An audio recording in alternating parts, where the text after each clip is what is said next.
Welcome to another Humble and Fred show. Just kind of a ease into the program. Great to be with you on this Wednesday. Humble and Fred are legends, you know that, Fred. Yes, apparently. Legendary, legendary. Like that word. Seems to be thrown around a lot, but yeah, why not? Especially in the radio industry, but we'll take it. Iconic, legendary, and ready to crush another show. It's into our 31st year, Phil, of crushing shows.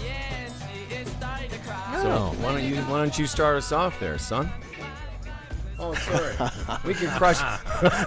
I'm the blister in our sun today. Yeah, we could crush shows better if all the mics were on. Go, Phil, go. The following episode of Humble and Fred Radio is brought to you by FYI Music News, The Retirement Sherpa, Gig Sky, The Chambers Plan, Palma Pasta, CDN Technologies, and our newest sponsor, Sticker U, where you can get your stickers on Queen Street or order anywhere in the world. If you'd like to talk to Humble and Fred, call 1-833-437-8465. That's 1-833-HF-STINK. And now from the worldwide headquarters of the Humble and Fred Show, here are Humble and Fred. Yeah, Richard Surrett will be on the show today, talking about all things controversial. What's the word I'm looking for with Richard? Controversial and conspiratorial. Conspiratorial. I got to ask him, because we're going to talk COVID-19, the coronavirus, with him. He does, of course, a thing called The Conspiracy Show and is often heard across all of North America on about 600 radio stations. He hosts Coast to Coast AM occasionally, does a great job. So he's plugged into all this stuff. My question is going to be not just about the virus, but I want to talk it because he's also political. Mm-hmm. And Fred and I... In fact, he's a Trump supporter. Super Trump supporter. And there are many.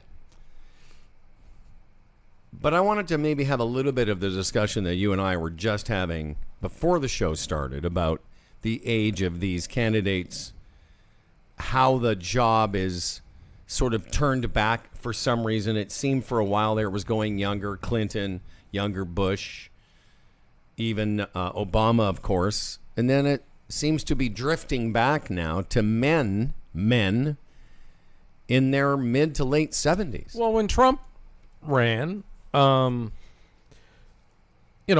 that point was made. He's a little bit older, but, he seems younger than he is. And now the people running against him, be it Biden or Sanders, are going to be even older. Well, let me ask you that. Like Biden will be 78 when he takes office. Do you think... Because I actually agreed with the fact that Trump didn't read as a 70-whatever-year-old he was. Mm-hmm. But do you look at those two men and think of them as vibrant and young? No. Maybe for their age. No. I just think of a 77-year-old man, and I think of a lot of guys at 65 retire, because they've done their... they've been through their working life, and they're a bit exhausted, and It's time to kick back. Drift away. That was 12 years ago for Joe Biden. And now you want to start being the president of the United States? The most powerful man on earth? None of it adds up to me. There should be a rule. I mean, really. I think so. The RNA, Royal and Ancient, those guys, they have a rule for the past winners of the British Open, or the Open Championship. At 65, even though you're eligible, we'd pretty much like you not to bother anymore. They did that at the Masters years ago. Bit of a controversy because as a winner, you get to go for life. And at some point, they wrote a letter to some of the guys in the late 60s and went, you know what, guys? Thanks very much. You're welcome to come as honorary whatever. You have to stop. Well, that would require an exemption, because I think the United States, much like Canada, a lot of those age restrictions were lifted. There used to be mandatory retirement in some areas of employment in Canada. That's right. That's not allowed anymore. You can't force anyone to retire at 65. So I don't know how you would do that with the highest office, but I just wish they could. Well, isn't it interesting, and I said this to you guys, at least to me it is, that you look at some of the biggest companies on earth, whether they make airplanes or they run social media, Facebook and Google, the guy who's running, the woman or man who's running Airbus isn't 77 years old when they give him the job. Why do I feel so strongly But about even, this, Phil? there's some You young punks. there's some big companies where the guy who owns it is that old, and that's his prerogative. But Well, great point, by the way. Rupert Murdoch yeah, is the head of Fox, but he ain't running the company for real. and it's a private His company. sons are, and If it's a private company, it'll sink or swim, and who cares? But this is the president of the United States, and I find it a bit unsettling to this standpoint too, where is the establishment within Washington? They're not maybe big on young people because they might have different ideas as far as pushing them out, bringing in younger lawmakers and younger legislators.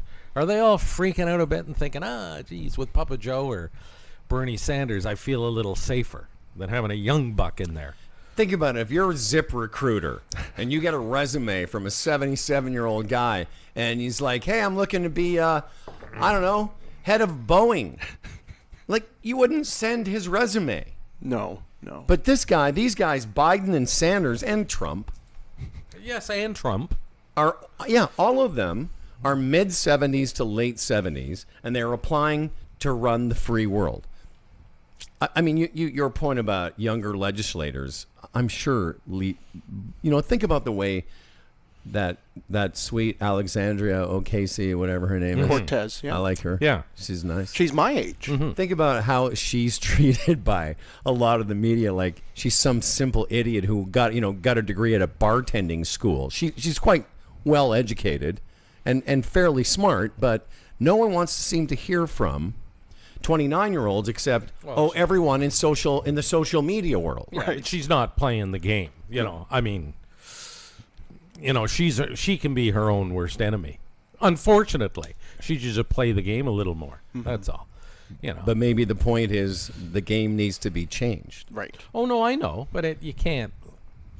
I think that's a bit drastic. Sure, she but should just be sitting in the weeds. You know what I mean? Yeah. Playing the game, rise to those positions. Form your But base. it's drastic Yeah. from two old guys in their 60s standpoint. But Yeah, but where are the people that go out and vote? I know. I know. But listen, at some point the world has to change. When Jack Kennedy was first trotted out on the scene, yes, he had an establishment of his father and all those old white guys, but it was seen as radical that a Catholic guy who was only 40-something years old, it was seemed it was as strange as all those young senators and whoever she is. But see, we always talk about change, but if there's one thing you can't do, especially at these levels, you can't force it. You can't force change. It's got to happen. It's almost got to be a quiet revolution. And that's what I mean. If Bernie Sanders becomes the president, it's sort of a revolution. Young people will elect him. Right. But if he's not the nominee, then then what happens? Yeah. What can you definitively do to force change? That's our dilemma. When Barack Obama got elected, everyone thought hope and change, and you know what? Not a lot of change. I mean, it was pretty. Yes, there were some things that were good and some things that were bad over those 8 years, but it's not like it was so radical. No, but see, that wasn't forced. He fair and square won the nomination, and then people of color, can I say that? Kala. African Americans decided to come out and vote like they never did before. Right. That happened organically. That just happened. Somebody didn't sit at the top and say, "Okay, it's time for a black president. This guy, you're in." I don't know how you get this young blood in because of the establishment in Washington. There's so much going on behind the scenes. Like Bernie gets screwed the last time. Maybe he's getting screwed this time. Who knows? No, I guarantee you that. I've been saying that for a long time. The things that go on behind the scenes would blow all our minds. I can't even think about it anymore. This guy have a heart condition now. Well, that's what I'm saying. So if we're sitting here as a couple of clunkhead Canadians, Yes. and we know it, that those guys are too old. Yeah. These are the final two guys. They're too old. Yeah. It's just not a good thing for the world or the United States. How are they in that position? because of what's going on around them. That's why I began by saying that if you were the head of any other company, those aren't the guys you're recruiting yet. Somehow, I don't have much against Joe Biden, although I love, it's fun to hear him try and put some words together. Same way it is with Trumpy. Oh, without a doubt. And I watched some Bernie Sanders victory speeches from last night and was like, no offense, but like he's even too. I don't want to say it because I get in trouble when I do, but I mean, I just don't think he can be president. I don't think he's. It's too bad, but I just don't think he can be. Part of me thinks he might have a better chance for the same reason that Obama was elected. Bernie Sanders becomes the nominee, and now all of a sudden a lot of millennials, young people that are complacent, think there's no use, why bother voting, might come out and vote. Might. And one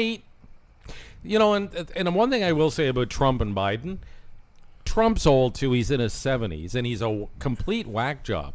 But he seems to me a little more in control of his... Biden, to me, seems to be slipping a bit. Donald Trump's just evil. Like, he's sharp evil. Biden ain't so evil, but he ain't so sharp. I don't think Trump's so sharp. I think. He says a lot of stupid things. I know. Listen. I'll put his clips of not knowing. Wait a minute. When I'm saying sharp, I mean sharp sort of minded. Like he's not, like it seems to me Biden's losing it a bit. I don't get that impression with Trump. Trump's just we've said it before. Yeah, stuff he throws out there, he knows is wrong. He just knows the people are buying it. So I'm. Listen, but when I say sharp, I mean sharp-minded. I don't mean what you say. It's how you say it. So. Well, again, I love to agree with you, but in this case, I cannot. Biden was very sharp. I think Trump's showing signs and has shown signs for a couple of years now of early onset dementia. I just do. I mean, if you go back and you want to talk, I mean, I kind of know what you're saying but he isn't. I don't think he's aware of what he says, because if he was, he wouldn't. Listen, Biden is a dunderhead too. Listen. We're gonna have to just say, I don't agree with you, because I think Trump's as mentally deficient as anybody out there. Right. Well, we will disagree because I when I talk about dementia, not Alzheimer's, the thing is with Trump, what scares me, I think all that stuff is very calculated, and that's what scares me more than anything. Okay, well that's fine. So, but I mean, if you look at the way that. He thought that phone call was the perfect call. Best call. But no, but I mean, he doesn't know. Winning. He can't identify. Listen, I'll give you articles upon articles of people in his inner circle saying he has no idea of geopolitical understanding. Not. And doesn't want to. Doesn't want to. But, he's a liar. He's a professional liar. And he knows how to reach his base. So I don't know. And I asked you, too, it's interesting that he keeps holding rallies on the eve or just before all these Super Tuesday Democratic, primaries. And I'm sure it's been done before. I just don't remember it being done with such frequency. Yeah. And he's the president.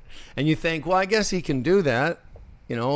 He's also out there sort of campaigning as the Republican nominee. I guess they have different rules than we do when it comes to that. I'd say. Yeah. And again, pretty smart. Oh yeah. Oh, it's very smart. Whenever all those primaries and they got all the attention, and then Donnie rolls in and does one of his one-man shows, and yeah, but one of those three guys is going to be president. So, and my money's still on Trump. Yeah, probably. Oh, absolutely. Yeah. Whatever level of dementia or not or whatever it is, they all, him. I mean, Biden is a 78-year-old man. That's a lot of work. We can't even come in here we can just do 4 days a week.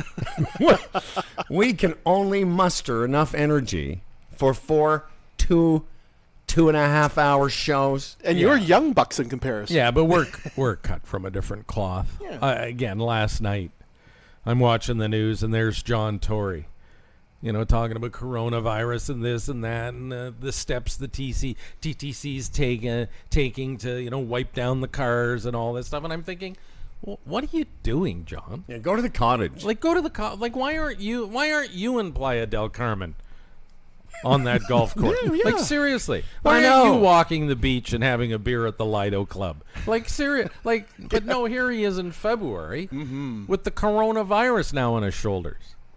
And the man's independently wealthy. But see, they're different breed, these guys. Well, it's like our Dan Duran, He doesn't need to come in here every day and do the weather. He doesn't need this stupid show. He left it. He left it when he got out. I need this show, gentlemen. Oh, God, I need you.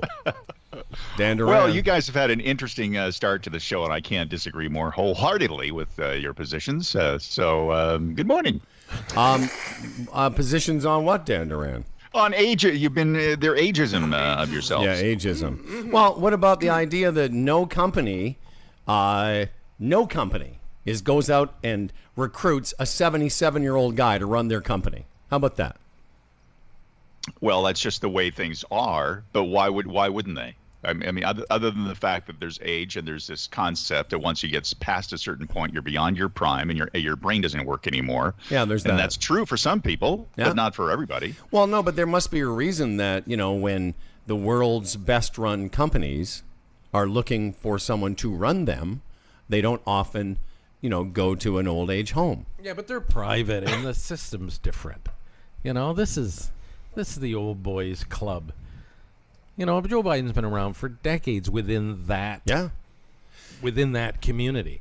And again, now, you can make good arguments like that. I mean, one of the things about Joe Biden, he has a problem with stuttering, so that may be a contributor to your opinion of his eloquence out there. Listen, I don't agree with Fred that Trump's any less mealy mouthed or whatever. I don't. But as far as ageism goes, I'm not talking about, getting a guy in his late 70s to run your community fundraiser.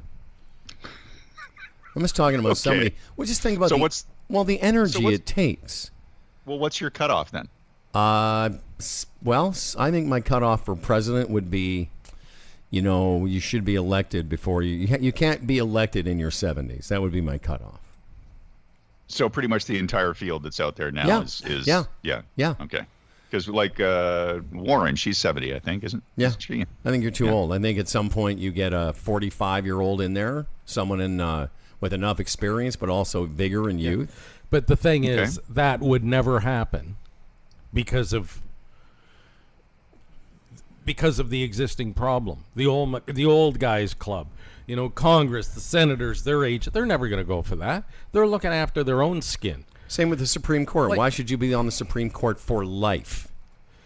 Life. Well, again, I agree with you, but for a different reason. The age part of it doesn't bother me so much. It's that, yes, for life is ridiculous. Also for all the senators and anybody in our political system, there's these. It's just more. It's easier to get elected if you're already in there. Yeah, of course. It just is. Yeah. So I think there should be like a term limits for pretty much every position. So like 4 or like 2 terms. Maybe even take a term off, and then you can come back at it. Didn't we just have this discussion like when you were here with me? Yeah. We always have this discussion. Well, okay, so term limits, no old people. Let's fix this thing. Well, that whole term limits too. I've heard that addressed between Senate and Congress. It would be pretty chaotic if after 2 years, these people had to leave office. But again, why not try it? And nobody's going to tell me if Pete Buttigieg at 39 or 40 years old ultimately would not be a better, more coherent, compassionate, able to learn what he needed to on able the job. to learn, have a mind to millennials, would not make a better president than any of them. I'm sorry, I don't believe it. I think he would. But because of the establishment, he didn't even come close to getting a chance. And Dan, the establishment is the problem, not the age of the candidates. Here's the problem. I would agree with you. A few years ago, And again, I don't care if I sound stupid. I'm as uninformed as most people. Did we not take the number of seats down in Toronto? We did. From Yes. from what, 29 to 20, whatever. 40 something to 40 20 something to something, 29. Did you see how much pushback there was with that? Because politicians are in the business of getting elected. They challenged it in court and lost. Yeah, because it was, how dare we? And even and whether you thought it was a good change or a bad change, see how much pushback a simple change like that was met with, and times that by 140. Well, when we saw, when we saw the Russia probe and the impeachment hearings, those guys like Nunez and what was that guy's name, Jim Jennings, or all these big mouth senators that sat there, Republicans defending Trump. Deep down, given their age and their position and the era that they grew up, they know this guy's an arsehole. But why are they sitting there defending him? Because they got to get elected. For themselves. Yeah. For themselves. Absolutely. Yes. And that's why I say if they didn't have to get elected this time, they might have voted in the Senate to at least see some, get a witness up there. But they couldn't. They couldn't go against Trump because it would go against even this thing, and I don't want to get too deep into even this Super Tuesday thing, because there's the delegates you get for winning, but then there's these congressional endorsements. And who do they endorse? They endorse the guy that they think can help them get elected, not the guy who's the best for the job. Yeah. So, to sit here and even expect it to change, it will take, maybe that you need a 35-year-old president. What it would take is a young president come in and have both the House and the Senate. Yeah. That would be the only way for revolutionary change. And what are the chances of that happening? I think the reason Dan's pushing back on this age thing is I don't know if you guys are smelling what I'm smelling, but I think Dan's making a run for the what does he live? Cavan, the Cavan City Council seat. Once again, So He County should. Reeve. He be should. the Reeve of the hamlet outside of Peterborough that you live in. He should. Dan Durant. They changed the name from Reeve to Mayor just a short while ago. Okay, So- Mayor Dan Modern. Durant. Dan Durant's mayor. Mayor Dan Durant. Okay, here we go. Dan, you ran for school council, didn't you? Yes, I did. I failed miserably. Well, no, It was awesome. what are you talking about? Didn't fail miserably. You raised Well, thousands of dollars, which you kept and then used for a trip to Cuba. Oh, right. That. I think that's a win, Dan. I think that's a big win. That's a new thing with President of the United States. You only qualify if you sit in the toilet and your bag touches the water. then you can run for president. The presidential ruler. And if you're a woman, you have to use the bag that you get off the back of a truck. Those little bags that dangle down. Sag What are those test. called? Sag test. Sag test. I'll tell you right now, Dan qualifies. That thing is. Whenever he stays over, when he goes to the washroom, I can hear it. That plop, plop. Clunk. Hey, Dan, I don't know. Do we have time for the weather? Yes, you must really quickly. Well, think I can you know do what we're going to do? We're going to hold you over for the first time. We're going to hold you through the break. Okay. Dan Duran's weather, featuring the future soloist for the Mississauga Festival Choir, along with the rest of us, bunch of schmoes. Here's what we can do. We can tell you that coming up, Dan Duran will talk about sun. There's sunshine and some sunshine. lovely, lollipops and things. So hang around if you can. Rainbows. Dan Duran running for city council. No age limits, says Dan Duran. Just term limits. Just term limits. All right, man. Hang around, everybody, if you can. It's Humble and Fred Radio here on Canada's Comedy Superstation, Funny 820. And wherever you go, take us with you. HumbleandFredRadio.com. Flowers fresh cut the day before, and you couldn't find the smile if you nailed it to his face. But Jesus Christ hangs his head with grace. And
Danduran weather, Danduran. Danduran weather, Danduran. Danduran weather, Danduran. Danduran weather, Danduran.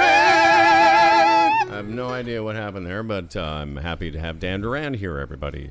Dan Duran, do you see the sun where you are? The sun just came out this moment as the song finished. The sun came. It was like a glorious thing for me. It is glorious. Yeah. Well, anyway. now that we've established you're here. People love it. They love the Dan Duran minutes. Dan, where you sit in your house, can you see that beautiful hill to the, I guess, south of you? And when the Yes. sun comes up over that and hits the trees, it's just gorgeous up there. Yeah, Yes. the rolling hills, and the sun tracks a little bit because I'm south facing. Yeah. So the sun just sort of tracks across the sky and then sets off into the west on the right hand side. Yeah. It's beautiful. It's beautiful. Beautiful, Dan. It's like a beautiful. It's most beautiful. It's beautiful. Do you know what it is? It's a beautiful. It's so beautiful in Dan Duran. Yeah. So nice. Wow, I'm feeling better and better as the day goes on. You know, I just so you That's know, the noise it's going to Fred be. makes when he's done with the bit. He's like, the bit's over for me now. Okay. I'm sorry, Dan. Were you going to give us some forecast? I was going to mention it. Yeah, there's a chance of some flurries this morning into the afternoon, some rain possibly this afternoon as well, and some winds gusting up to about 40. But around midnight, everything's going to clear up. We're looking for a really sunny day tomorrow. Going to be pretty warm today, kind of like in the somewhere, depending where you are in Southern Ontario, basically a 3 to 5 high for today. Except if you're down near Windsor, it's going to be a little bit warmer, like closer to 8 or 9 degrees. And then sunshine for tomorrow. A little bit of snow possibly coming in on Thursday night into Friday. So another one of those snowy, rainy days. And by the time you get to Saturday, it's going to be a sunny, beautiful, sunny day. And isn't it by Sunday or something? Maybe 10 degrees? 11 degrees? Somewhere in there is 6, 7, 8. That's changing a little bit, but yeah, depending on the optimism of the forecast, yeah, Yeah. it does look pretty good. What does that mean? Well, you know, the models, how optimistic you are about the models. Some of them All are right. showing a little bit more, Well, that but it's seems, been coming down all week. It seems both specific and arbitrary.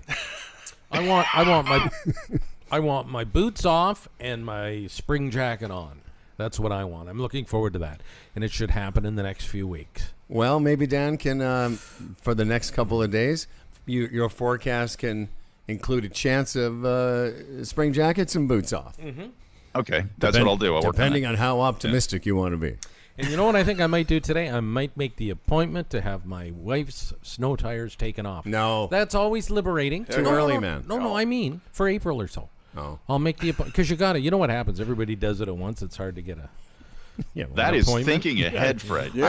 So I make that call and I say, "Hey, buddy, how about April 9th? Can we do it there?" Yeah, that's open, Mr. Patterson. I hang up. I feel great That's right. that it's happening. Yeah. Well, I know you're way more forward thinking than I am. Like he's already bought next year's Valentine's flowers. Come on, because you- they're cheaper. You come to work with toothpaste on your lip. Listen, it's only because I looked at this shirt wasn't on Inside Out again. Okay. That's who I am now. You're saving the toothpaste for tonight. Jeez. So what happens? You brush your teeth and you slip, and the brush comes out. You know what happens? What? Is I brush my teeth without my glasses on now. So sometimes I just don't notice it. Right. Because can't see my Right. whole face. And you're 17 years younger than Joe Biden. Exactly. That's my point. I can't be trusted to remember who's coming over today. Dan Duran, great job. Great job. Thank you very much. Always a pleasure. Always great to chat with you guys. Yeah, and good luck with your pictures and being Dan Thank you. Duran. And good luck in your run for the mayor of Cavan.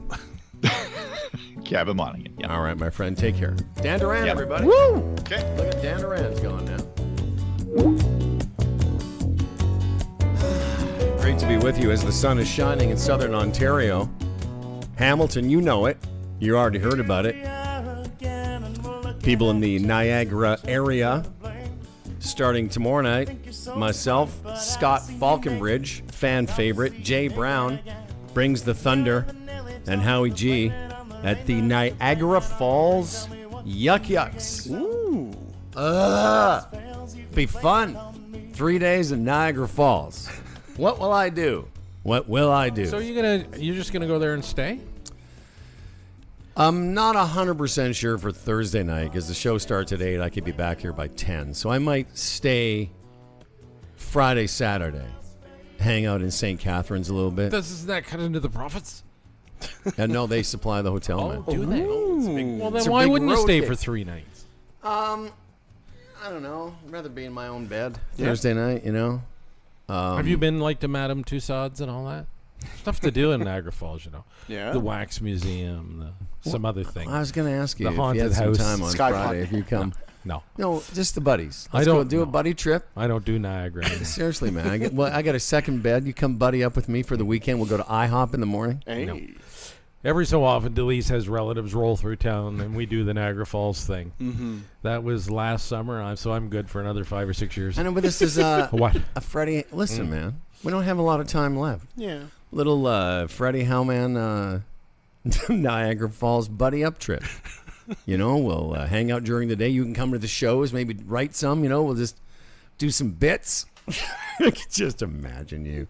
In between shows, we'll go out and get all drunk. Hi. Sounds great, but no. Okay. So now you know why I won't be staying there 3 nights. Just come back Yeah, Thursday it's a funny night. little place. It is.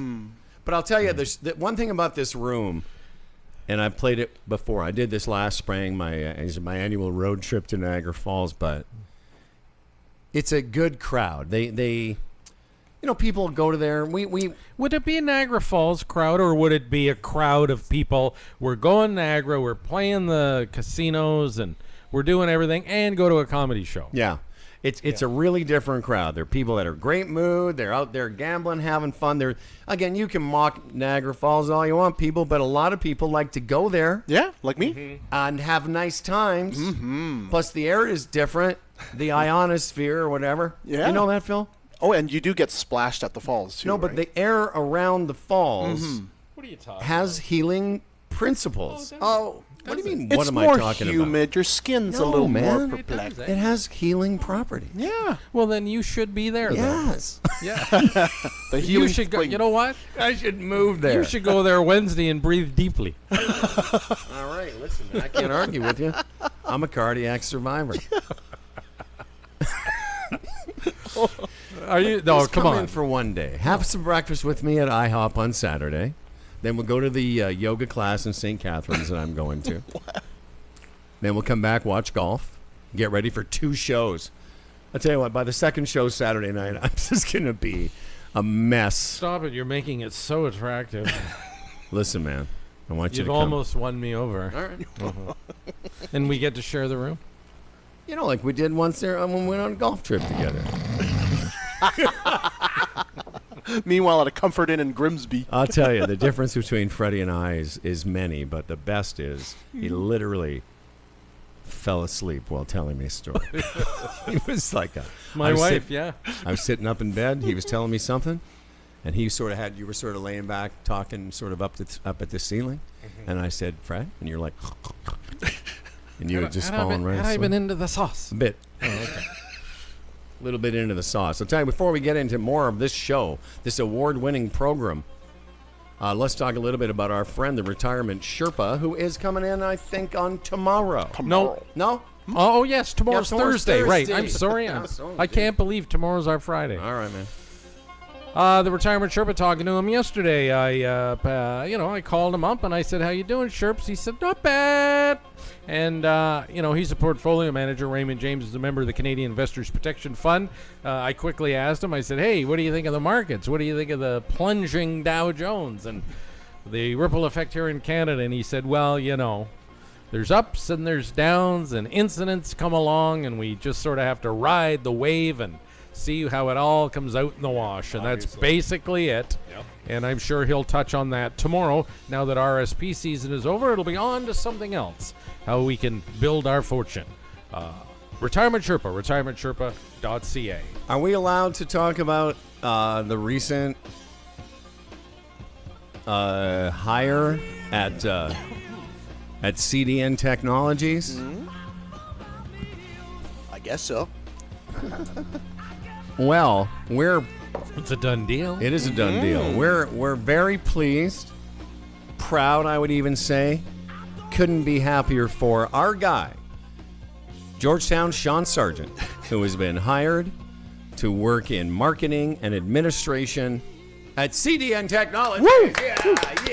Thank you very much. Like, Thank dude. you, CDN Technologies. This is it's gonna be fun. It all went down so fast. Barb was in here yesterday talking about another great episode about IT security. Mm-hmm.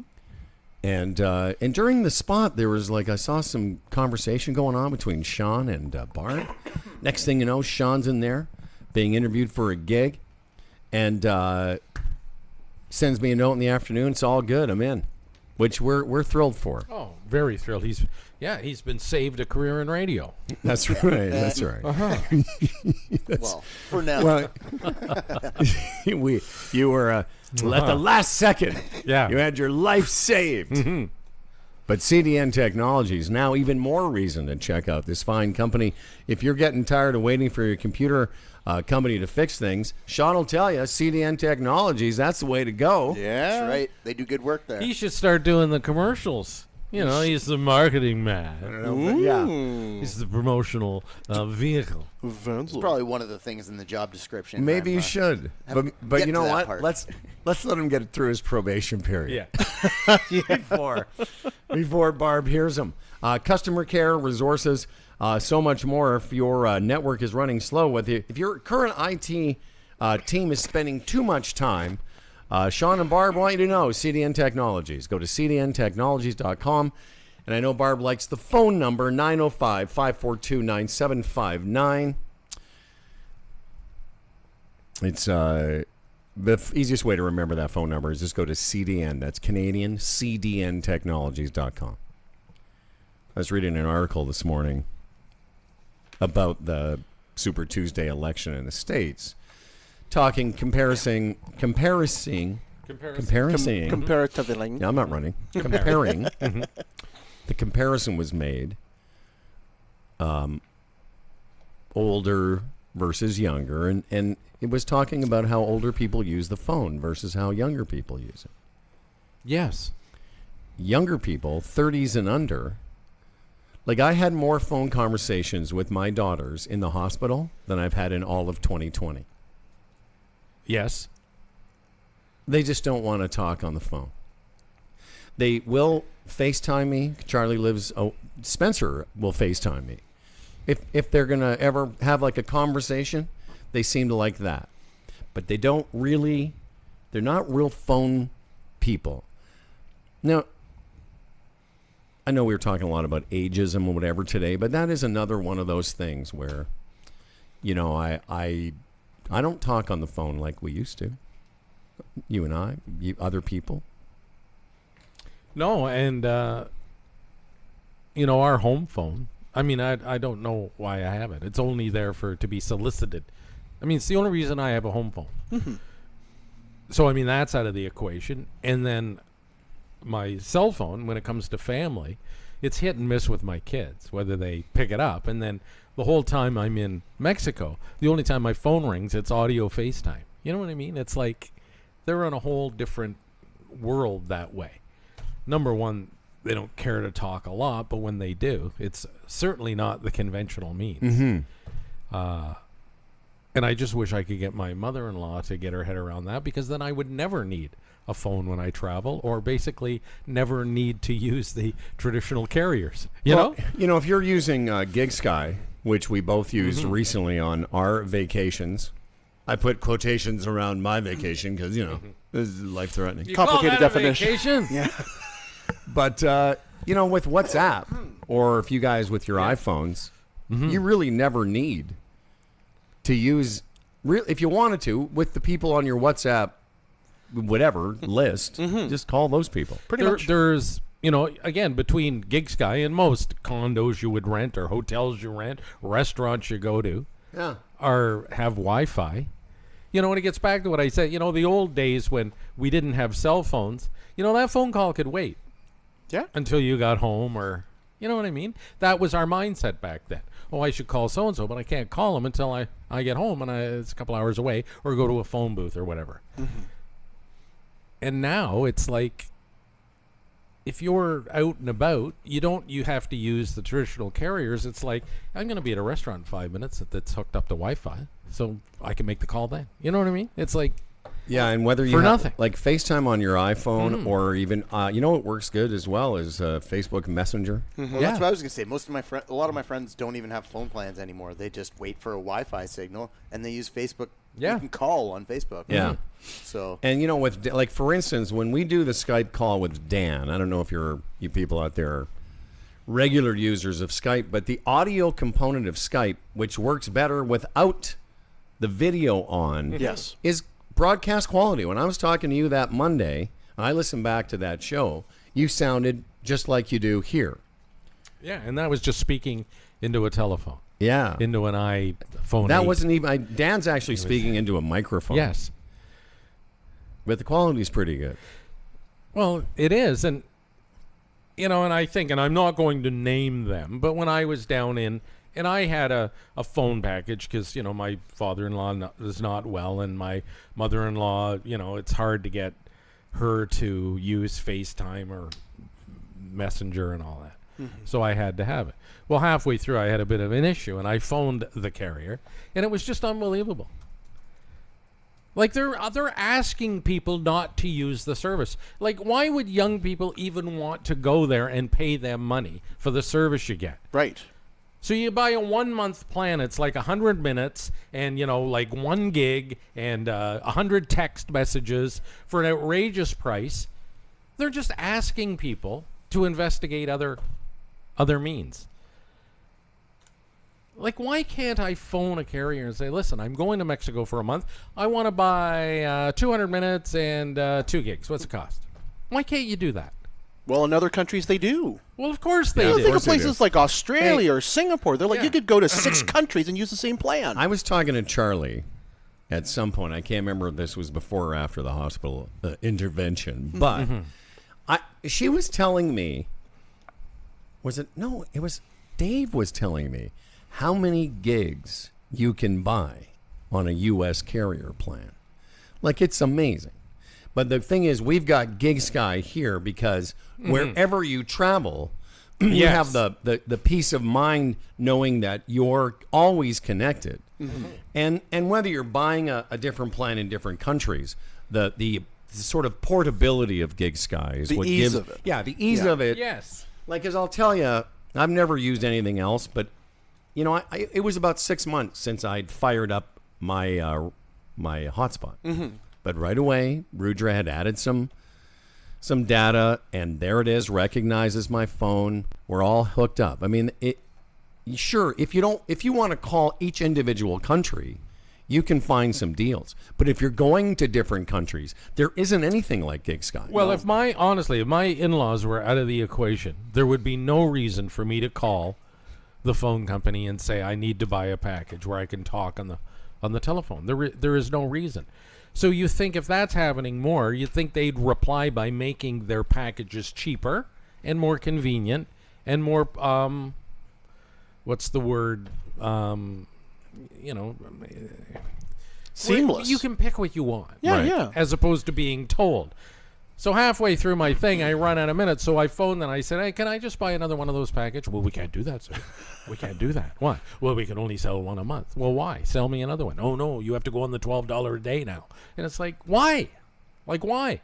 Yeah. Like, I have just phoned you to give you money, and now you're aggravating me. Like, what kind of a business is that? They're lazy. They're counting on lazy anyway. people. I'll tell you what, they're not run by 80-year-olds. They probably are. No, but they sit in a room, just like a lot of the, they do with these bundles on TV. They sit in a room and figure out ways to frustrate people and make them spend more money. Well, that's what I was going to compare it to because I had just gone from satellite to Bell 5, which I love, by the way. The router works great. The TV works great. It's very convenient. It's easy to do. But you still have to. You can't pick. I had to pick a bundle with channels I don't care about. And I don't like the American affiliates that I have to use out of Buffalo. I want to use it. I used to like watching it out of somewhere else, Boston. I know. But I will say its ease of use is very good. Yes. But here's the deal, and this is beating a dead horse. Go on your go today and go to your guide and scroll through all the channels, like country music channel, like Much Music, like MTV, like the Christian or whatever they call that now, Vision TV. Yes, TV. All these channels get a few cents of our dollar because they're on the top tier, and all they do is run American sitcoms. And some of them will play, and nothing wrong. I love Seinfeld, but it's available anywhere. You'll go like to the Comedy Network, and it'll be 10 episodes of Seinfeld in a row. Shut them down. Seriously. Shut them down and give us a break. There's no reason for those channels to exist anymore. Or make them exist on what they get from subscribers. Make it a free market model. Right. If you want to have a channel, you get to survive. I know someone, by the way, listening now would say, well, that's not how it works. Canadian grants, blah, blah, blah. I get it, but, make it at least weighted by the popularity of the channel. Well, that's right. And again, there's a tier, that we have to have. And those big companies get a few cents from every subscription. But they're offering nothing. And the reason they got there originally is because they promised to produce programming for those channels. That's all gone down the pooper. Poopy. And they're just running these American sitcoms for $5 an episode or whatever it's costing them. And we're still paying. There's no need for half of the channels on. I know. It's crazy. You actually get better American repeats on American TV because the one thing we did at my dad's house was we set up an outdoor antenna. And so we get all the American affiliates, but we also get sub-channels. And these are channels we can never get on Canadian cable because they came up with an idea where they can digitally split the frequency so you can put more channels on the TV. And so we've got Jackie Chan movies all Saturday on one of the Fox channels. And one other point quickly.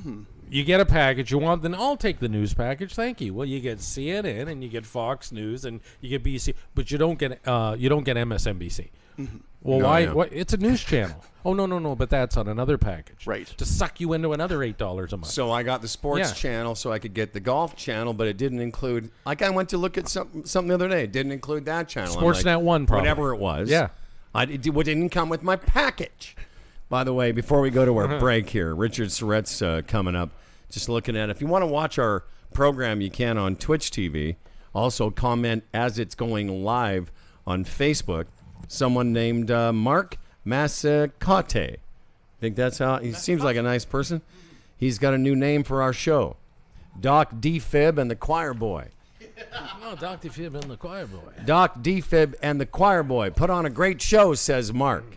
And that Looney Tunes out in Hamilton apparently likes us now.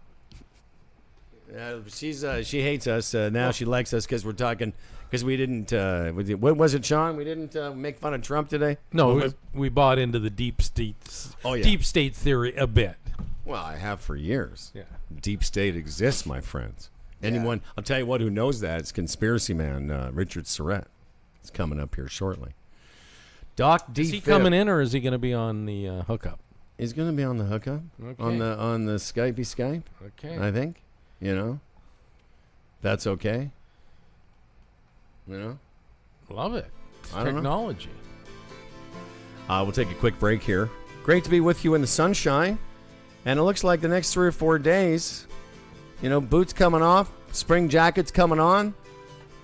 Also springing forward this weekend. Yeah, you got to get up at 2 a.m. and change that clock. I love that bit. It's great. I have been using it for 30 years.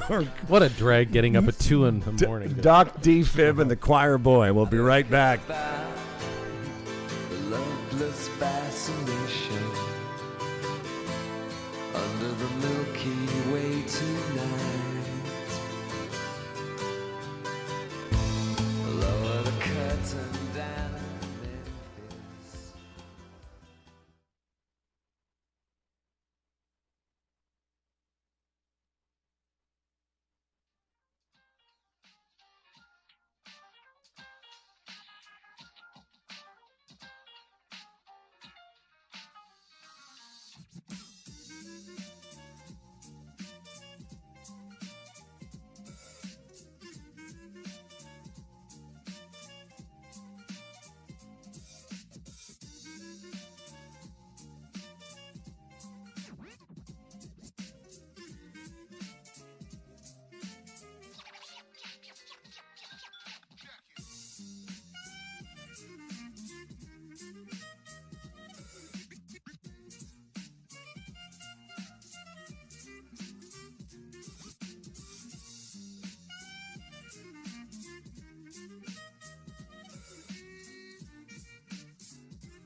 Welcome back, everybody. You like that, Phil?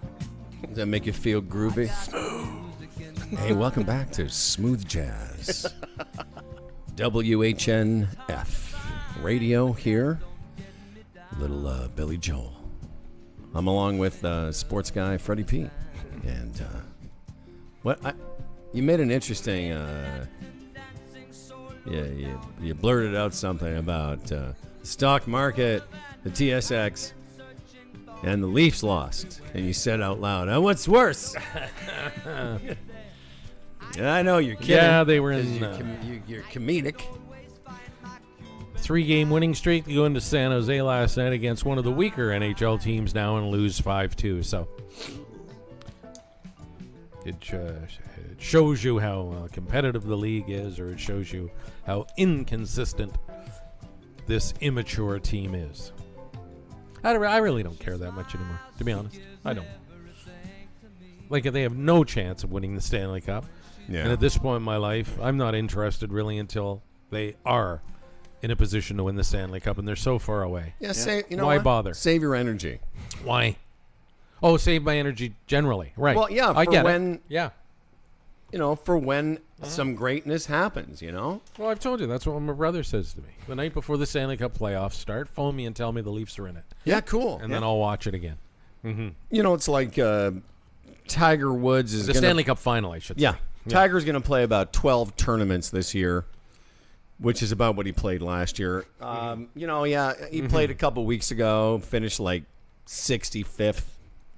Didn't have a good tournament. Yeah. He won't play again, I think, until a couple weeks before the Masters. But I'm the same way. Like, I've gotten everything I can get out of that for me. I mean, other than him winning his 83rd victory, which would come sometime maybe in a couple years. He's got most golfers in their 40s don't win very much. Vijay Singh was the exception. But I just don't, when he gets into contention, great. But I'm not that I'm not a fan anymore, but you sort of lose your energy after a while. It's like, okay, I got everything I could get out of the guy. When he's trying to get number 83, will he maybe pick a spot? Like, there are some of those PGA tournaments, you look at the guys that are in it and you think, oh, where are all the big names? Do you think he might pop into one of those to try and get number 83? Maybe come to Canada? No, he won't come to Canada. But unfortunately for him, most of the places he's going to play in a 12 tournament schedule are the biggest tournaments that attract the biggest players. He only plays 12 a year. For now. Oh. He's an old guy now. But to your point, he should run for president. He's not old enough. Yeah. He will play probably, though, the places that he's won many times before. He's won 3 or 4 tournaments 7 and 8 times. Even saying that sounds ridiculous. He's won that tournament in San Diego at Torrey Pines 8 times. He's won the Arnold Palmer tournament in Orlando 7 or 8 times. It's ridiculous. Anyway, don't see Richard Surrett.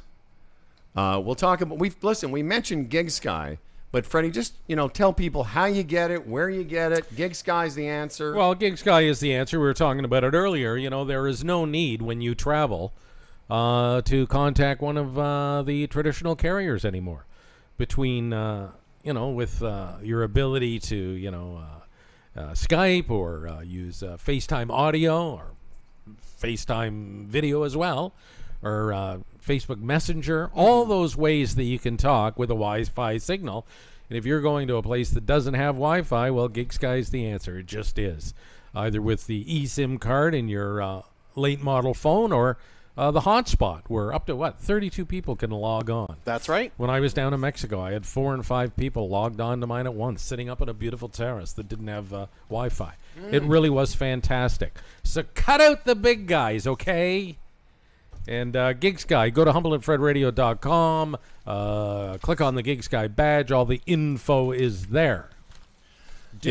Now that you're possibly going to be a member of the Mississauga Festival Choir. They haven't gotten back to me, by the way. What? No, I sent them an email. They haven't got back to me. Seriously? No, not yet, but that's only... Do they know who they're dealing with? Probably. That's why they haven't gotten back to me. They're a little anxious. They're a little... they're nervous.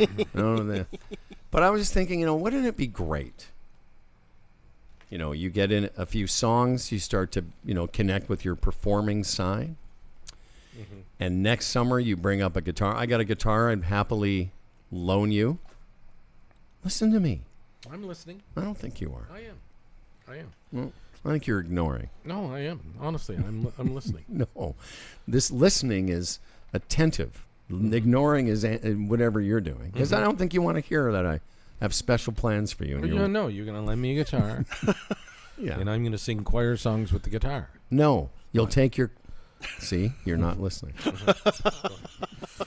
Go ahead. You're going to take your choir singing ability. Right. Bring it to the campfire. Right. And think of the faces of the children as Grandpa Freddie or Pop or whatever you people call yourselves. Sits around and sings some James Taylor, some Hoagie Carmichael. Yeah, maybe. Who's Hoagie Carmichael? One of those old sort of, Hoagie, that old music you like, Yeah. Hoagie? I've never heard of it. Beef sandwich? Sure, yeah. Hoagie Michaels? Some Stardust, some old Stardust stuff that you like, Like Willie? Sure.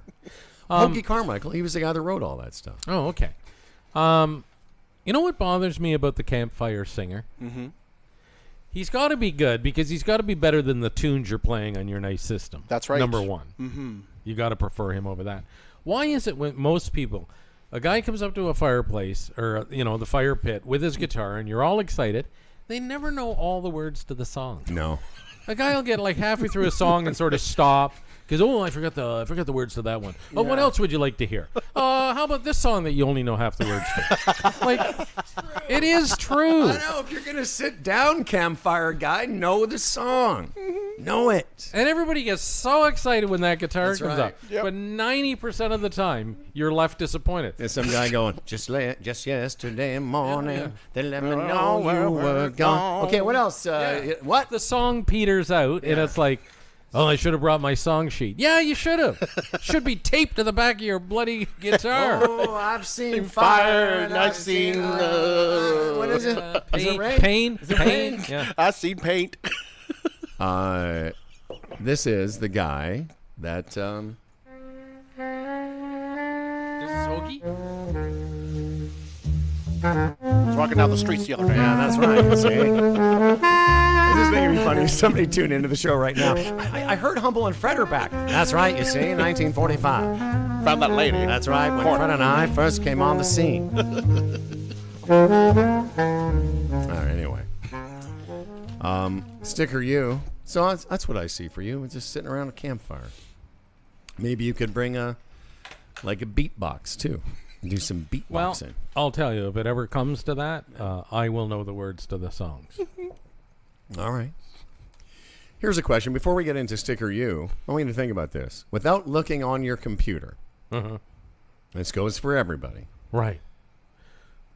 Is there a song that you know all the words to? Not you, Sean, because you're young. Not you, Phil, because you're a genius. I already did it. We did this bit in the fall. Did we? Remember? Did. Yes, we did. So, all right. Let's do it again. Let's do it again. And I think the answer, 99.9%, is no. Because I don't. All right, let me do I might this. get off to a roaring start, but again, like fireplace or like fire pit guitar guy. Fire pit guitar guy. You're right. You forget. What did this say? Sorry about this. He agreed to 8 a.m. But I guess we're not getting any Richard Surratt. Why? I don't know. This dude that I'm doing stand-up with all weekend, though, Jay Brown, very funny guy. He's Italian, but his last name's Brown. I find that suspicious. He wants me to wave. He's watching us on Facebook Live. Ken Barry's listening. He's our buddy from Barry. And as we all know, he did the mold remediation in our business His here. name's not Ken Barry. What's his name? I said Ken from Barry. Oh, I thought you just said Ken Barry. Right, Ken Barry. Ken from Barry. Oh, okay. KJ. KJ. All right. Yeah, KJ. He did all the mold work here in our garage. Yes. He has a great story. There's a story in the Sun about what they're doing to the TTC to make it corona-free. Well, I was talking about that this morning. I saw the mayor talking about that last night. Yeah. Which got me to thinking, why does he need this? Why doesn't he just retire and go spend his money? But So Kenjamin might give us a call and tell, because he used that same chemical. I want to know if that Does he? Yes. Oh. If you're on Queen Street, check out stickeru.com. These are amazing. Like, it's, Phil, when you had Pearl in town, it's like a place tourists should go because now they've got the permanent sticker museum. They also have, stickers you can order in person or online anywhere in the world. It's such a hip place, too. It's so cool. Yeah. You want to show some cool? Go there, man. Stickeru.com. On Queen Street, you can order them in person. Like seriously, whatever your sticker needs. And I know you think, well, what would I need a sticker for? Go check these out. Because once you see the designs or design your own, you'll be amazed. As I mentioned last month, you want a sticker to put on your fridge or you want a sticker the size of your fridge. It can be done with ease at stickeru.com. So, yeah, okay, I'm sorry. I thought that we had never done the bit about the campfire guy or the knowing the lyrics to songs. Okay? Sorry. yeah, we did that because the point was that if the song's playing, Yes. you can sing along because you're sort of teed off to the next line. Yeah, right. But Okay. to do it cold, no. Well, no. I listen. Sorry, I've had cardiac suffering. Hey, is that KJ? Hey, how's it going? That's my boy, KJ Preston from Clear Air Solutions, people. Thank you. Thank you very much. I'm glad that you are back and safe and alive and well. Yeah. They treated you well down in... Down in America? Yes. Well, I'm going to tell you right now. That story is not completely written. And next week when I, have a bit more time and avail myself of some more facts, I'm going to tell you the real story, I think, that happened to me in America. Kenny? Yeah? All right. I look forward to it. But if anything goes wrong, I do have a wood-burning kit. I can crack you open and That's great. do some more for you. I'm good that way. Go in and write my name on my heart. Yeah, forever. Hey, listen, I'll tell you one thing. The insurance aspect, which is what every Canadian wants to know, was completely 100% covered. And I'll tell you, the Chambers plan, if there was ever they not only our clients, but if there was ever a reason to endorse them, I've seen some people already signing up for it. I'm telling you. I have to talk to you about that today when I see it. We'll, Yeah.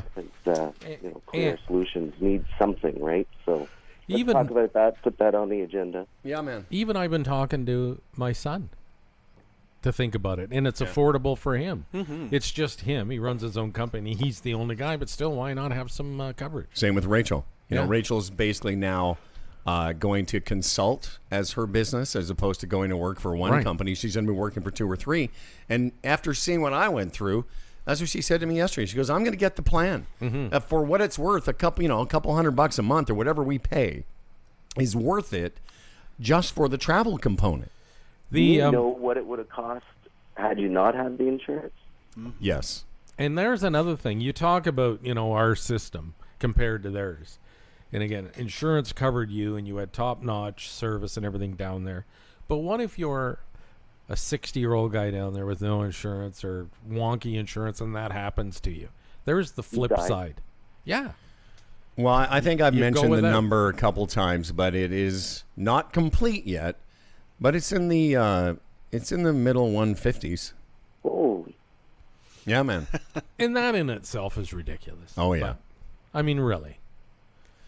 Yeah, when it's all said and done, it's going to be. And by the way, I heard from our friend Don Collins in San Francisco. He had a similar thing happen to him. He had insurance in the States, but he had one of those things. I guess his deductible was he paid $5,000, and the insurance paid $195,000.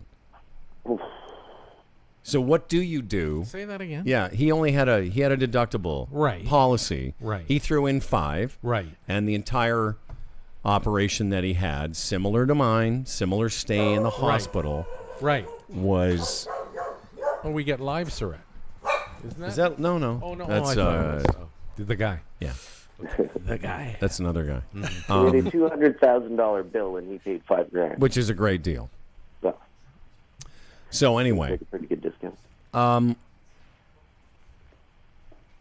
So we got this chemical that they're spraying.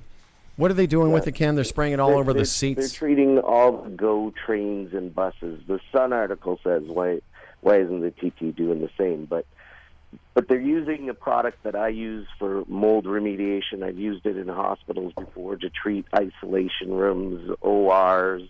I've treated offices and schools because the chemical is called Aegis. It's Aegis Microbe Shield. It's an antimicrobial. And I'll bore you for a second. No, you're not. No, you like it? I love it. Okay. Every other antimicrobial product works by poisoning whatever lands on it, and it also dissipates, which means that over time it's gone, right?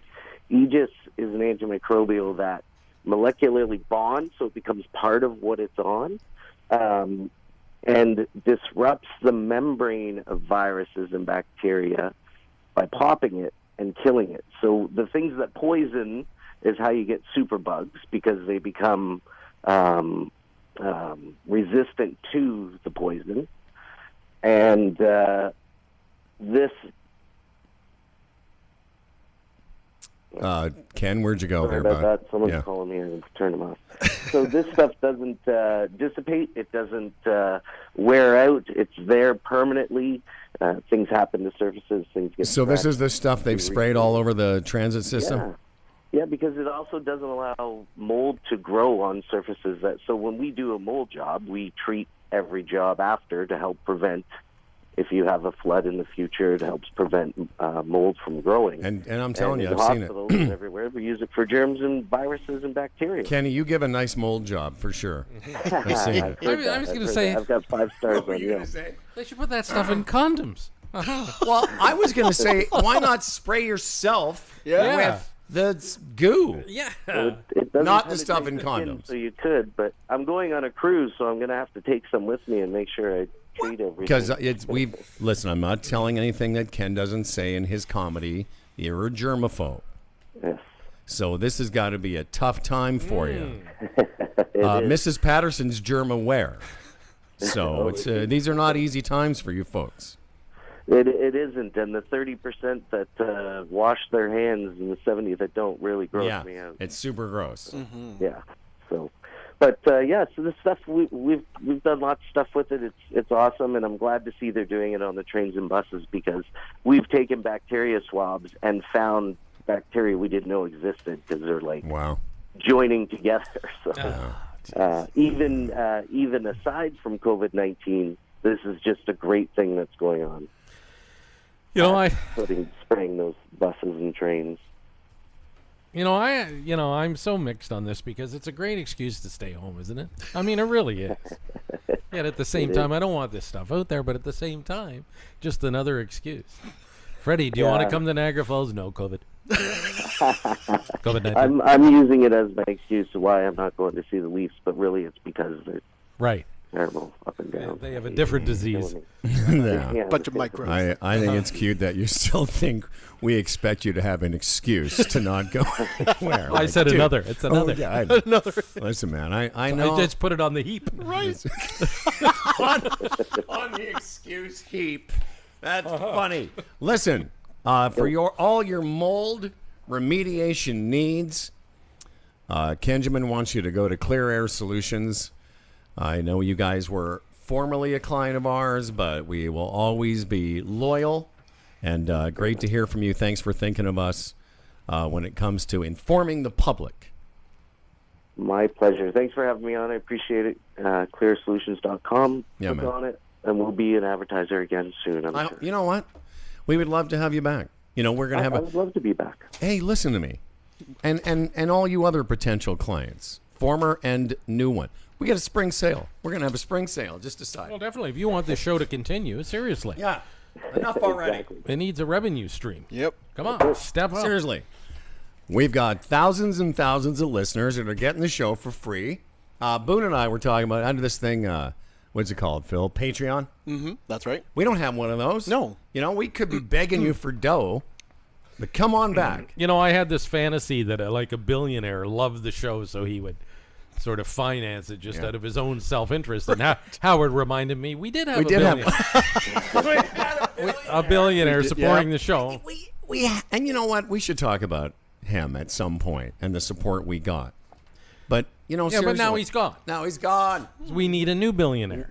If you know a billionaire, if you're listening and you know a billionaire that's like, hey, like we would be their radio pets. Can you know rich people? Yeah, like. Well, yeah. I'm not a billionaire, but I have tens of dollars. I'll do what I can. And Well, I do know one billionaire. when you come back as a client, we're going to make it extra special for you. And, and we would be happy to be, once again, the official radio show of mold remediation. Okay? I like it. I love it. All right, man. Take care. All right, thanks. See you soon. That's Ken. Bye. There he goes. Do you want to hang up on him there? This corona thing, my wife said to me last night, she said, Freddie, do you think this could be terrorism? She raised that spectrum. Oh, yeah. There is a theory. Is there a theory? There is. And I said, that's very interesting, doll. I call her doll. Bio. And it's like, or you want to get into the deep state and the Illuminati and all that? Oh, yeah. Are they manipulating the stock market through this and, I heard a Taiwan. benefiting through sell-offs? And You're preaching to the choir, my friend. I heard a university Yeah. expert from Taiwan that said, considering the genetic code of this virus, it looks like either someone created it and it escaped, or someone created it and it was released. But this is stuff for Richard Surrett, though. Well, when we finally rebook Richard, I'm sure he's got some thoughts on this. But don't think it can't happen. I just want to mention quickly before we go to break here, I got an email about the Chambers plan, and we talked about my experience. He said, I've been wanting to send an email for a while with this question, but your recent adventure in Phoenix, now I'm really curious about the Chambers plan as an American looking from the outside in. Can you explain how it works? As an American, I always assumed that everyone in Canada had health insurance. This comes from Todd, a listener in Rochester. Hi, Chad. Todd, and I think the answer is simple, Todd. In Canada, had that thing happen to me, there would be no bill for anyone. That's right. I mean, yeah, there's a cost to the government, but our medicine allows me to go into a hospital, stay there for 6 days, and no money changes hands. So as a Chambers plan user, we have travel insurance, and that's what paid for my insurance in Phoenix. yes. Fantastic. It was fantastic. Security. And I told you the other day, it wasn't until the day before, what's today, Wednesday? Till Monday, when I finally got the call from the Chambers plan insurer in the States saying, just let you know, Mr. Glassman, everything's been taken care of, and off you go. It's a worrisome thing. Are you covered? But I'll tell you, I'd say. To be in that position, I know I really need this procedure, but before you do it, let me just make this phone call. It's tough. Yeah. Yeah. And even before I went to the hospital, I called our guy, Rod Johnson, and said, Rod, I'm about to do something I've never done before. I've never gone to the hospital in the States. What's the mechanism here? And he said, as long as you've got your insurance card with the phone number. He said, just let the insurer know. And from that moment on, I was taken care of. Now, a lot of things go on between the insurer and the hospital that you never have to worry about. So that's the difference. Todd. Okay. We got to take a break now. You got anything you want to talk about when we come back, or is there just is that it? Have we cleaned you out? We should talk about Spike Lee. Okay, yeah, that's right. What a turd. We got to talk about Spike Lee and you know what we didn't. Some guys live in an alternate universe. No, man. for sure. And also, I think, just a quick little note about the difference between, because people love like the difference between men and women. That's everything. That kind of a bit. Oh, right. Yeah, I got one for you. Okay. All right. It's Humble and Fred Radio, heard all over Southern Ontario on Canada's Comedy Superstation and a bunch of Bell Network stations. Good to be with you, and of course around the world. Canada's most uploaded podcast in history. It's Humble and Fred Radio.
Closing time. Open all the doors and let you out into the world.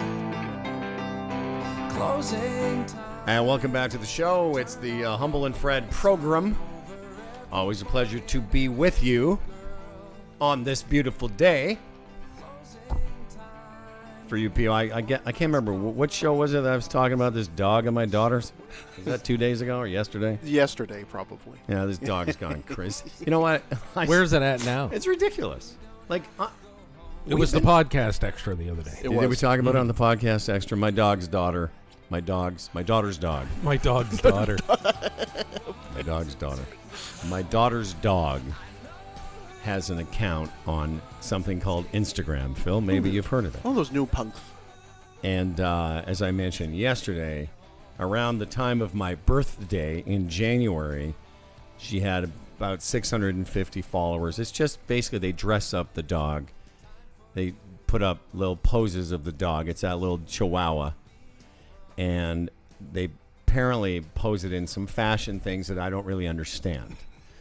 And 41 posts in total. And in about a month and a week, they now have close to 40,000 followers. As of yesterday, they had they're getting sort of 5,000 or 6,000 followers a day. And as I mentioned to Phil, I didn't understand there's a thing called verified. Yes. And that's usually for celebrities, right? For folks with enough followers where it's important. So, as her father, I'm very excited for Charlie's success. I wish we had some of it. Wish we could get some juice. But we're out of juice now. we got no juice. Well, that's the thing. Instead of dressing the dog up for these things, why didn't they just dress you up? That's right. Exactly. It would have helped us. Or, exactly. Help out the old guys, Put me in some costumes. But no, some stupid chihuahua. Anyway, it's this whole, what's fascinating as their dada is just watching it grow. Anyway, so I was asking Phil, so yesterday I looked at the account, and I like to look at the people, how they interact with the dog, because everyone's in on the joke. Mm-hmm. Right. And because the dog sort of is always dressed in some kind of fashion that these millennials connect with, I just like to see what they say. So all of a sudden I started seeing a few of these ribbons. Mm-hmm. And I went and clicked on one of them. And this person commented on the dog oh, my God, this is iconic, or I love this account. And it was somebody from a Netflix show that I'd never heard of about wrestling. Yep, Glow. And so I text Charlie, I go, what does this mean that somebody from Netflix loves your dog account? And she says, it's just crazy now. It's like I told you the other day in the podcast extra. In the last week, the New York Post, the New York Times Online, the Toronto Sun are all kind of referencing this silly dog. But when you go to the account, it's that's really, it's just sort of like an inside joke, right? And it reminds me a lot of when people would say, well, what do you mean? I remember when we would have to explain to somebody why we're pretending to give out Humble and Fred stock. And I say, because everyone's in on the joke. Mm-hmm. It's just a bit. Yeah. And so this dog is just a bit, but it seems to be taking, it's going in a path all on its own, because its followers are all New York City based, seemingly based people. Yes. Anyway. So yeah, I go to the dog's account now to see how it's doing. It's Boobie, Boobie, BOOBIE _ But I told Charlie, should I tell some people? She goes, I don't want you telling your people. What? Why? She goes, we're not looking for your people. We're a bunch of old people following my dog. No, us old people, we go to a different booby site. That's right. Fit Golf Academy. Instagram. Booby Golfy. Anyway, we got no juice. I'll tell you who does is Spike Lee. Spike Lee had the juice. Now where's the juice gone? Yeah. He's a big New York Knicks fan and lives in New York City, and apparently for the past several years he leaves his condo and just walks around the corner and goes in the employee entrance of Madison Square Garden and takes his courtside seat. And they had a change in policy at the rink for whatever reason. I mean, probably security. I mean, it's crazy, the security that now is involved with, places where masses of people gather. Anyway, he goes to go in the other night, and they said, "Hey, I'm sorry, Mr. Lee, but you can no longer come in this entrance. You got to go to the VIP, very important person, celebrity entrance." And he freaked out on them. And this has become it's become a huge story. I mean, not only in the sports world, but outside, because he thinks he's being bullied. And as we were saying earlier, it's like, people live in an alternative. Some people live in a different universe through their entitlement. Yeah. And this one's paramount, really, when you think about it. You're being asked to, no, don't enter here. Go for the very important people entrance. Go in that one. Now, his problem is, apparently, from his condo, to get to that entrance, he's got to walk down the side of the building and around the other side, which adds 2 blocks to his walk. Oh, heaven forbid. So, and now he's accused the owner of bullying him, and it's on and on and on. What is the word you use? Different universe or alternate universe, people living in elevated status. 28 years, Spike Lee has been using the employee entrance on 33rd Street, as you said. The VIP, they're not asking him, "Hey, Spike, can you go in with everyone else?" They're not saying that. Yeah. They're saying, "Hey, we have a VIP entrance that all the other VIPs use. We just and they own the company." Yeah. And they've changed the policy of letting a non-employee come in the employee's entrance. But the way they spin it, and I haven't seen, I looked at a couple different sources. So far, it's not about him being black, but I guarantee you there are people out there that are saying he's being harassed because he's a black man. I guarantee it. I haven't heard that either. But listen, when I was in Mexico last week, now when you take the fast ferry from Playa del Carmen to Cozumel, you have to go through security like you do at an airport. Right. Why? Because a year ago there was a bombing or something. Yeah. Well, where we are with security, I'm sure it's tied to that. Yeah. It's like we've got to be on top of who's coming in what entrance for security reasons, because you never know what can happen. Yeah. And they probably sat there and thought, well, Spike Lee comes in. Well, can we overlook that? Well, it's probably not a good idea. Let's just ask him if he can come in that entrance, and then we're secure. But no, that's no good for Spike. Spike says, although I think you'll like this part, Spike says, they never said when the thing changed, so why not call me? When my deposit's due, this astronomical price for Knicks tickets, and I'm 1 day late, my phone is ringing off the hook. True. But he's saying I'm being harassed by James Dolan, and I don't know why. And the Knicks, of course, have now had to issue a statement saying we're not harassing him, we just changed the policy, and now everyone has to go in the celebrity door. Although I think the official statement from the Knicks says his reasoning is laughable, which probably rubbed him the wrong way. Well, they're saying we repeatedly asked him not to use our employee entrance, according to this statement, and instead use the VI. The rest of us are just listening to this going, I just want to go to a game for free. Yes. I want to be able to afford. Yeah. I would just love to be able to afford, forget free, courtside tickets at the Knicks. Walk to the stadium? How close do I live? And that's the most expensive ticket in the NBA, apparently. Yeah. One of the worst teams traditionally, but one of the most expensive tickets.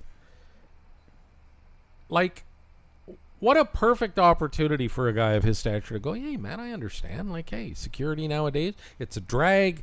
We're all asked to do a little bit more in the spirit of security. And I'm not an employee. To look after your fellow man. Mm-hmm. But no, he wastes that opportunity to sound like Mr. Super Privileged.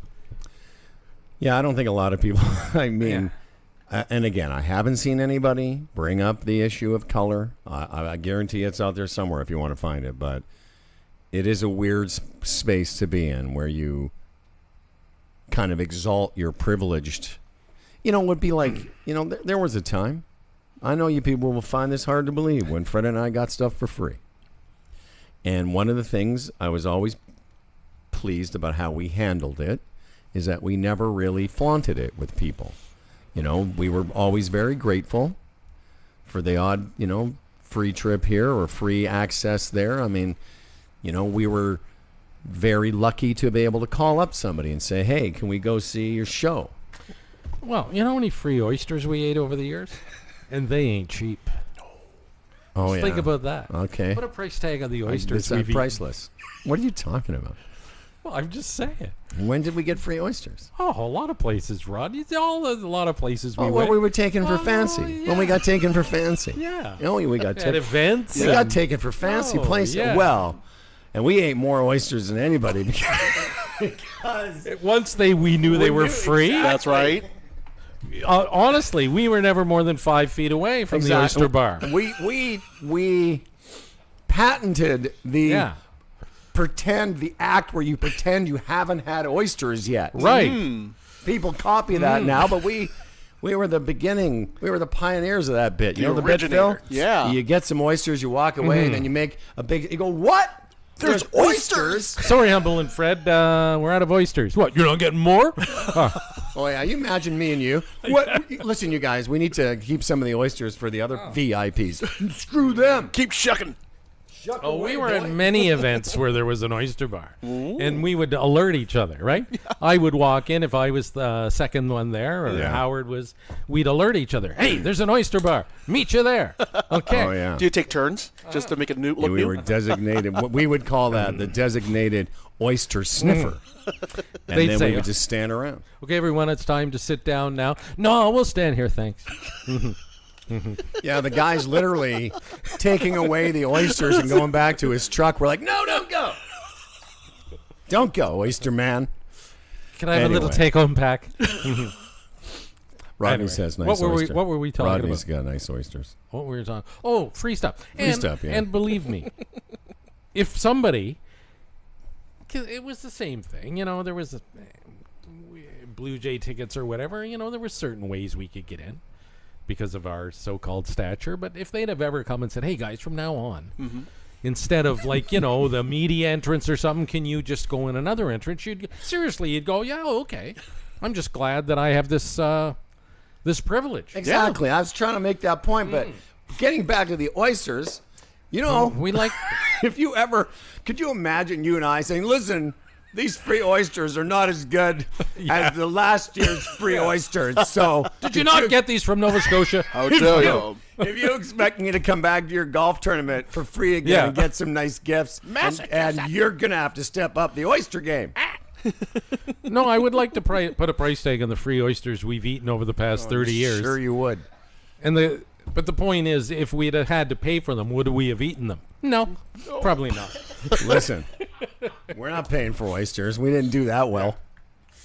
It's like mussels. We did okay, but we didn't do like dozens of oysters for free. I have literally eaten many dozens of oysters at one of those events. Oh, of course. Yes. Why know. wouldn't you?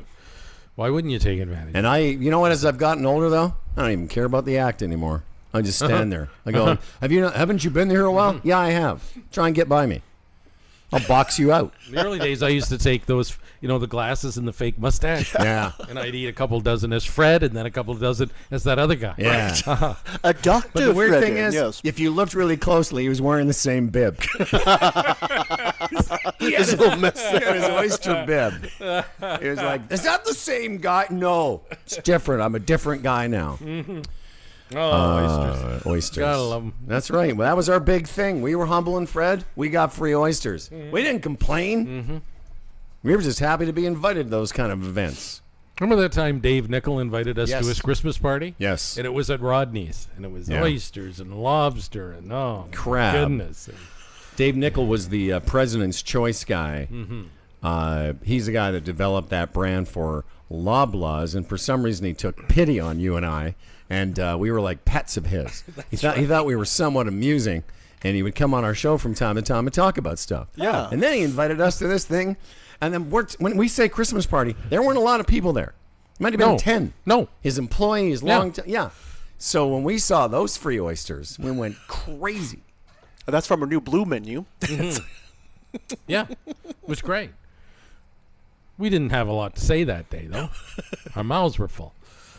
But he understood. Yeah, he knew we loved to eat. Yeah. He did. Dave, you know we love you. We Let's like stop you. bugging us. Yeah, just turn away. Don't look at this. Yeah. Turn away in shame, Dave. You can afford it, Davey. Come on. I once went to a backyard barbecue. It was Dave Nickel and his wife, and Ted Reeder, the grill guy. Oh, yeah. It was at Ted's place. Right. And me and ex-wife Randy. Right. I don't know where you were. You were probably invited, but you're at the cottage doing one of your sing-alongs. Right. One of your Probably. campfires. Kumbaya. But that was when we had beautiful barbecues of every, he's got all these different barbecues, and it was lamb and all these exotic, some beautiful steak and all this stuff. One of the best meals I've ever had. And ex-wife Randy got a little goo-gooed on the medicine, and as soon as we got home, threw it all up, which I always felt was a bit wasteful. And I remember this is one of those times you always make me laugh because we just got home, and then we have like the downstairs bathroom, and I went up to check on the kids, and I came down, and there's the mother of my children honking in the downstairs can, and I was like, oh, there she is. If only the girls could see you now, honey. Yeah. Yeah. This is great. But she wouldn't have wasted it on. She doesn't like seafood, does she? No. I don't know what we were eating that night. Oh, All I okay. know is one of the best meals. Dave was there, and she combined some alcohol with the chiba. She get Reader to put on another one of those days, but only when the weather's nice. Dave. Oh, yeah, Ted. That Dave Nickel, that's a sad story. He's dead now. He Yes. died, 3 or 4 years ago, whatever it was. Probably complications from. Yeah, he enjoyed a lifestyle. He enjoyed a lifestyle that was over the top. He lived life to the fullest. Yeah. And he owned a winery in California and a nice home down there. And we were at his house here in Toronto, a house with a big atrium. Remember that house? No, it's beautiful. And all these beautiful tropical plants. And He did save a national supermarket at some point, so it makes sense. yes, he did. All right. We only have a couple more minutes to go. Have we talked? We didn't talk about turnkey, and I wanted to thank Jason, who is the listener from California. Just want to make sure I got his name right. Jason Trenton. I got to stay at his Palm Springs house, which is up for rent at Turnkey Vacations. And I gotta tell you, I've never experienced anything like it, even though I only got there for like the 1 day and 1 night. He was so gracious, left Rachel and I a nice gift basket. But the turnkey experience, unlike an Airbnb, the way they contact you when you get there, there's a little mini iPad in the whatever place you rent. It's got all the instructions, got all the, it's like, sometimes you get an Airbnb, you're not sure how do you pack up and what are you allowed to use. Right. But I'll tell you, the experience was something else. And I stayed there in La Quinta, California, but Turnkey's got stuff all over the world. Turnkey Vacations. Did we ever put something up on our site? I believe we did. Yeah, we have a okay. link. Yes. But I wanted to say to Jason Trenton, it was a really great gesture. I know he offered you a week as well. Yeah, hopefully someday I can take advantage of that. I'm going to hopefully go back someday when there's less chaos surrounding the trip. Because That would be good. I don't know. I've only ever been there once before. That Coachella Valley, the whole area is. It's beautiful. It really is beautiful, and it's different, And it's funny because driving from Phoenix to Palm Springs, the nature of the desert changes. Like there's only a little while there where you're not really surrounded by sort of low-level mountains, but then as you get closer to California and then to Palm Springs, it really does the. You know the area better than me. It's just something else. The wind farms are crazy, eh? Yeah, man. It's all crazy. Yeah. And I told you, and when I was in Palm Springs last time, a 35-minute drive up a mountain, and you go from summer to winter. Like, it was unbelievable. Like, what a great environment to be in. Yeah. You drive up this mountain, and there's snow on the ground, and people are walking around in jackets, huddled up in coffee shops with fires burning. And then you get back in the car half an hour later, you're sitting by a pool. Like, it's pretty cool. It's pretty neat. Well, and again, as we were driving into Palm Springs, you can see those mountains. Some of them have Snow. a little bit of snow on Yeah. top, and then you're in the valley, and it's 85 degrees, and the weather there. When you were in Palm Springs, it was 85? Yeah, it was hot that Yeah. one day. Like the days we were in Phoenix. Again, I was in a hospital, but Like the few days I was out of the hospital prior, they weren't super warm. You know, they were like, the cold days were 15, 16, 17. The warmer days were 21 and 22. But you know what?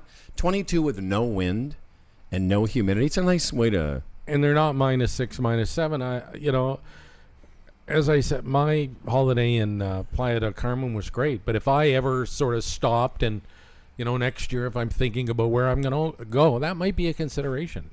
It was a little too hot. So when I was in San Miguel de Allende in the mountains, you know, those days are 21, 22 with no humidity. Yeah, dry. For an old Canadian guy, that's it's a little more comfortable, a little more enjoyable. So, Well, and again, I'm not complaining, but you know, the heat can be punishing. well, I just think it'd be cool because once you join the choir and you get your chops up, then in the wintertime, you can join a mariachi band. La cucaracha, la cucaracha. All right, well, listen. We got to go soon. I don't think there's going to be a podcast extra. Tomorrow I'll explain the difference between men and women. Hey, our good friend Ivor Hamilton just sent us a note, and he said, hey, guys, great job on the Marsden tribute yesterday. Hope all is well.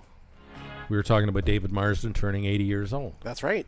And Ivor worked for him as well. Nice. I'll tell you who's a good guy. Thank you, Ivor. I'll tell you that Ivor Hamilton's a good guy. You're not kidding, he is. I just said that. Yeah. And I said you're not kidding. No, I know, but I think... Did it sound like I was kidding? Oh, you thought thought you were kidding. Yeah, did you think I was kidding? Yeah, I'm not sure you think Ivor's a good guy. I think you were kidding. Oh, did that sound like I was in a... I didn't go, oh, you know who's a good guy? That Ivor Hamilton. I said it as sincerely as I can. You don't know when I'm being sincere after 30 years? I know. I'm sorry. 31. Okay. 31. You know what? I'm suspicious of Ivor Hamilton. I don't know what he's up to. This episode of Humble and Fred Radio is brought to you by FYI Music News, The Retirement Sherpa, Gig Sky, The Chambers Plan, Palma Pasta, CDN Technologies, and our newest sponsor, Sticker U, where you can get your stickers on Queen Street or order anywhere in the world. We broadcast the planet from the worldwide headquarters of the Humble and Fred Show. More Humble and Fred tomorrow and online at humbleandfredradio.com.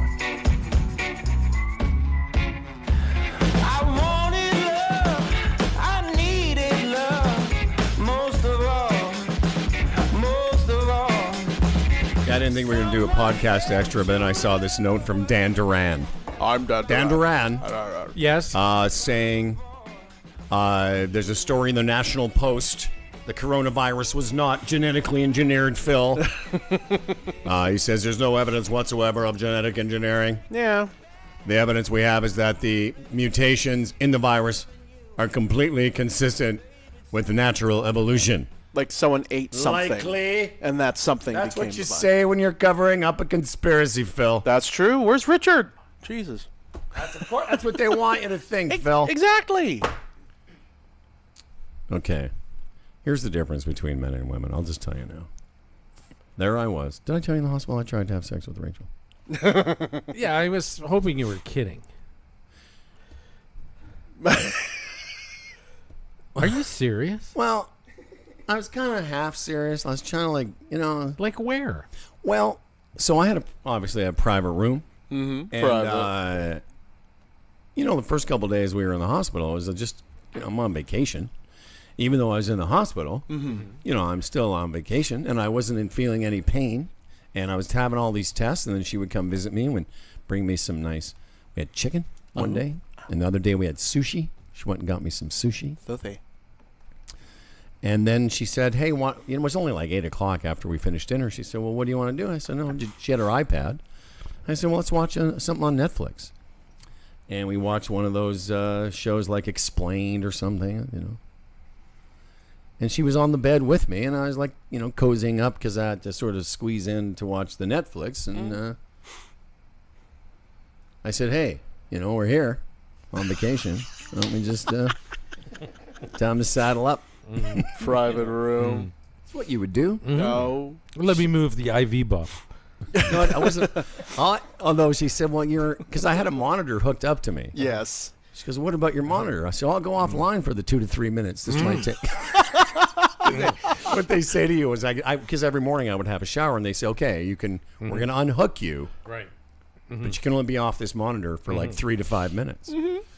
What about your catheter? I didn't have a catheter, okay? You say you didn't. Oh, buddy. Just because you're a catheter boy, Yeah. you just so wanted me to have a catheter.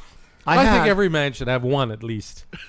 Listen, man, you are definitely, you and my older brother.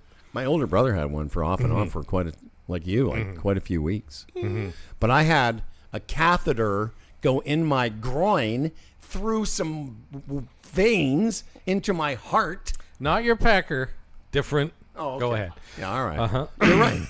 Going into your pecker is more invasive than going into the thing that keeps your body pumping. I don't know if most guys, guys are funny who won't have, colonoscopies and different tests. If you said to a guy, would you rather have a catheter up your pecker or a catheter up your leg in and around your heart, what they'd choose? What do you think that ratio would be? I don't know. I guess, that's a great question. Believe me, I would choose the pecker.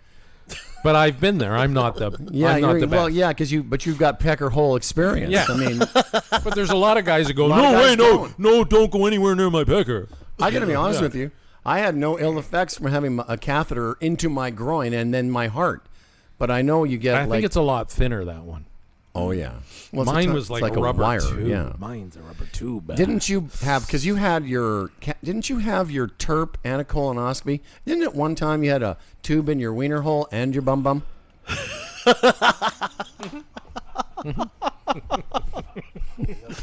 Yeah. Yeah, they didn't want to do it, but I demanded. It's like ready for loving now.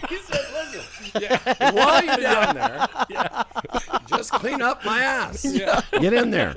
Clean it out. See you at 8,000K. So I just suggested to her, she's like, I don't think we should do that. And I said, well, that's what, Probably a good call.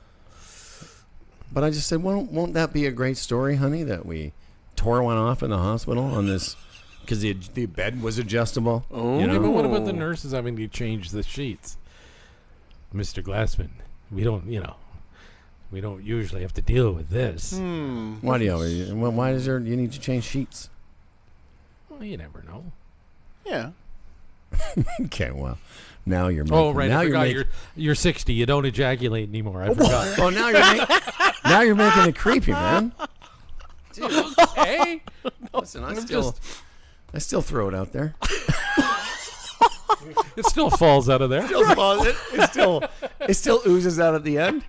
Well, if you have an issue there, it's a hospital. You can find a doctor for that. Could have been a byproduct. Well, whatever. You never know. But believe me, it's a hospital. There's way worse stuff than that falling out of people on that floor. Yeah, but the poor nursing staff. I mean, that they don't.